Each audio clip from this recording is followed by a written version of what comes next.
So hello guys, I'm back with a new video and you are very welcome to our channel Pokemarvel। So guys, आज के video में हम देखने वाले Dragon Ball काकुमा chapter 22 part 2। So guys, जैसा कि हमने लास्ट वीडियो के एंड में देखा था कि पेपिनो ने सालगा के हाथ को उखाड़ दिया होता है अपनी ट्वेलिंग फोर्स की मदद से, और भाई सालगा का हाथ उखड़ने के बाद भी उसके चेहरे पे एक शिकन भी नहीं होती है। So guys, इस वीडियो में आज हम देखने वाले हैं कि क्या पेपिनो सालगा को हरा पाएगा या फिर उसे और तीनों सेंस की मदद लगेगी या फिर भाई बुल्मा नहीं बच पाएगी। सो गाइस, वीडियो स्टार्ट करने से पहले तुम्हारे लिए एक छोटी सी रिक्वेस्ट है, अगर वीडियो अच्छी लगेगी तो लाइक एंड सब्सक्राइब जरूर कर देना। अब हमारा टारगेट 2K है। सो गाइस, अब बिना देरी किए अपनी वीडियो पे आते हैं। यहाँ पे हम देखते हैं कि सालगा का हाथ अलग होने की वजह से वो पीछे जाके गिर रहा होता है, और तभी हम एडमिनल फिनाइल को देखते हैं जिन्होंने अपने हाथ में एक एनर्जी से बो एंड एरो बना के रखा होता है, और भाई वो सालगा पे शूट करने वाली होती है। और तभी हम देखते हैं कि पेपिनो की हिट की वजह से सालगा बहुत दूर जाके गिरा होता है, वो एक माउंटेन से टकरा चुका होता है, और उसी डायरेक्शन में एडमिनल फिनाइल ने अपना एरो भी शूट किया होता है। हम देखते हैं कि यहाँ पे कलीफला और काबा भी उसी के पीछे जा रहे होते हैं, और फिर भाई हम सालगा को देखते हैं जो कि बहुत बुरी तरीके से माउंटेन से टकरा चुका होता है, और भाई ये पहाड़ के अंदर घुस चुका है। और उसके बाद हम फर्स्ट टाइम इसके चेहरे पे अब गुस्सा देखते हैं, और फिर भाई उसके बाद सालगा एकदम से गुस्से में चिल्लाता है, आखिर तुम सब समझते क्या हो, तुम्हें क्या लगता है कि मैं कौन हूँ।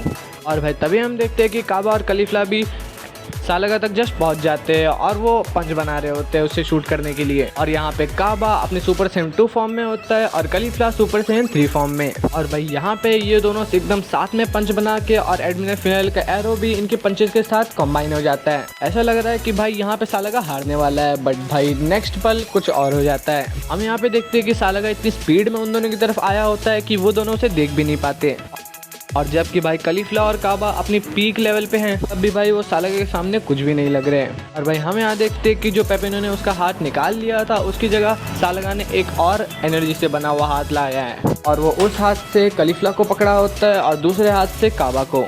सालगा ने अपने दोनों हाथों से दोनों की गर्दनों को पकड़ा हुआ होता है, और वो उसे छुड़ाने के लिए कुछ भी नहीं कर पा रहे होते। तो भाई जैसे ही वो उन दोनों की गर्दन पकड़ता है, वैसे हम यहाँ पे देखते हैं कि काबा की जेब से वो कैप्सूल गिर जाता है। भाई अनफॉर्चुनेटली सालगा उसे देख लेता है। भाई जैसे ही वो गिरता है, सालगा यहाँ कुछ नोटिस करता है। वो कहता है कि इन दोनों की दिल की धड़कनें कुछ ज़्यादा ही तेज़ हो रही है। हम यहाँ देखते हैं कि सालगा की जादू की वजह से उसकी आंखें एकदम से चमकने लग जाती हैं। भाई यहाँ पे हम सालगा की विजन से काबा को देखते हैं जिसके मुँह से खून निकल रहा होता है, और उसकी दिल की धड़कनें बहुत ज़्यादा तेज़ हो रही होती हैं। सालगा कहता है कि इन दोनों की आँखें इस कैप्सूल में कुछ ज़्यादा ही इंटरेस्टेड लग रही हैं। अच्छा, मैं समझ गया। और भाई तभी हम जस्ट कलीफला को देखते हैं जिसे बहुत ज़्यादा गुस्सा आ रहा होता है, और यहाँ पे सालगा ने इतनी ज़ोर से उसकी गर्दन को पकड़ रखा है कि उसके मुंह से खून निकल रहा होता है। यहाँ पे कलीफा कहती है कि तुम्हारी हिम्मत कैसे हुई। भाई ये कहते ही एकदम से कलीफला बेहोश हो जाती है। यहाँ पे ऐसा लग रहा है कि सालगा ने अपनी डार्क एनर्जी के साथ कलीफला के साथ कुछ किया है। फिर यहाँ पे काबा समझ जाता है कि कलीफला के साथ क्या हुआ है। वो कहता है कि अरे नहीं, उसने अभी अपने सुपर सैयन 3 वाली फॉर्म को पूरी तरीके से मास्टर नहीं किया है, तभी भी वो सुपर सैयन 3 फॉर्म को इस्तेमाल कर रही थी, और वो लगातार अपनी बॉडी को पुश कर रही थी, और आखिरकार कलीफला की बॉडी उसकी लिमिट तक पहुंच चुकी है, और जिसकी वजह से वो पूरी तरीके से यूजलेस है इस फाइट में। और फिर हम देखते हैं कि सालगा एकदम से कलीफला को साइड में फेंक देता है, और उसका ध्यान उस कैप्सूल पे होता है जिसे कलीफला और काबा एकदम ध्यान से देख रहे थे। और भाई तभी अचानक से सालगा 1 से 2 होने लग जाता है। वो अपना क्लोन बनाने लगता है, और यहाँ पे काबा इसे देख के कहता है कि क्या, एक क्लोन। और भाई सालगा का क्लोन उस कैप्सूल की तरफ बढ़ने लगता है। हम यहाँ देखते हैं कि सालगा उसे पकड़ने ही वाला होता है, और वो कहता है कि अच्छा, तो ये वो जगह है जहाँ पे तुम छुपी हुई हो बुल्मा। और भाई तभी हम पेपिनो को देखते हैं जो कि भाई खून से लथपथ हुआ पड़ा होता है, और वो अपने पेट में से सालगा के हाथ को निकाल रहा होता है, और ये भाई इस वक्त बहुत ज़्यादा दर्द में है। और भाई यहाँ पे पेपिनो किसी वजह से रीजनरेट नहीं कर पा रहा होता, और वो कहता है कि कीबा पूरी तरीके से ख़त्म हो चुका है, अब मुझे नहीं लगता कि इस बारी मैं रीजनरेट कर पाऊँगा। और भाई ये बोलते बोलते पेपिनो की आंखें बंद होने लगती है। हो सकता है पेपिनो ना बच पाए, क्योंकि भाई उसकी बॉडी अब रीजनरेट नहीं कर रही है। और भाई उसके बाद हम एडमिनल फिनाइल को देखते हैं जो कि बहुत उदास होती है, और उनकी आंखों में आंसू भी होते हैं। वो कहते हैं कि ये अब ख़त्म हो चुका है, अब बस मैं और काबा बचे हैं जो कि इस मॉन्स्टर का सामना अकेले कभी नहीं कर पाएंगे। और भाई एडमिनल फिनाइल हार मानकर ज़मीन पे बैठ जाती है। वो कहती है कि अब सब कुछ ख़त्म हो गया। और भाई तभी हम जस्ट दूसरी तरफ देखते हैं कि काबा ने सालगा के फेस पे एक बहुत ही ज़बरदस्त पंच मारा होता है। काबा चिल्लाता है कि मिसेस बुल्मा को छूने की हिम्मत भी मत करना। यहाँ पे भाई सालगा को इस पंच से ज़्यादा फर्क नहीं पड़ा होता। सालगा काबा से कहता है कि काबा ये सब कुछ बेकार है, मेरा क्लोन ऑलरेडी उस कैप्सूल तक पहुँच चुका है और वो उसे डिस्ट्रॉय करने वाला है। तुमने अपनी पूरी कोशिश की, तो इसमें बुरा मानने जैसा कुछ नहीं है। काबा अपने मन में कहता है कि मुझे और ताकतवर बनना होगा, मुझे अपनी ताकत ढूंढनी होगी अंदर की। हम यहाँ पे देखते हैं कि सालागा के क्लोन के द्वारा वो कैप्सूल जस्ट डिस्ट्रॉय होने ही वाला होता है। तभी यहाँ पे भाई काबा के साथ कुछ तो होता है।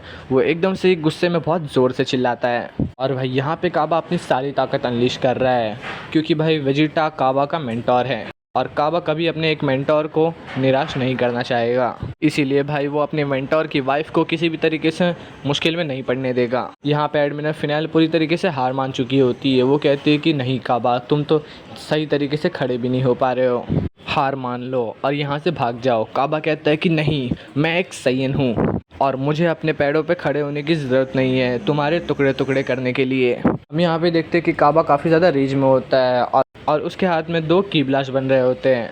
सालागा इसे देख के कहता है कि इसके चेहरे पे जो अभी लुक है वो काफ़ी ज़्यादा डरावना है। और भाई इन द एंड काबा अपना की ब्लास्ट सालागा के ऊपर शूट कर देता है। यहाँ पे तो भाई ऐसा लग रहा है कि सालागा को ये अटैक लगने वाला है, बट भाई कुछ और ही हो जाता है। यहाँ पे हम देखते हैं कि सालागा बस अपने एक हाथ से उस अटैक को डिफ्लेक्ट कर देता है और यहाँ पे भाई काबा को अपनी आंखों पे विश्वास नहीं हो रहा होता।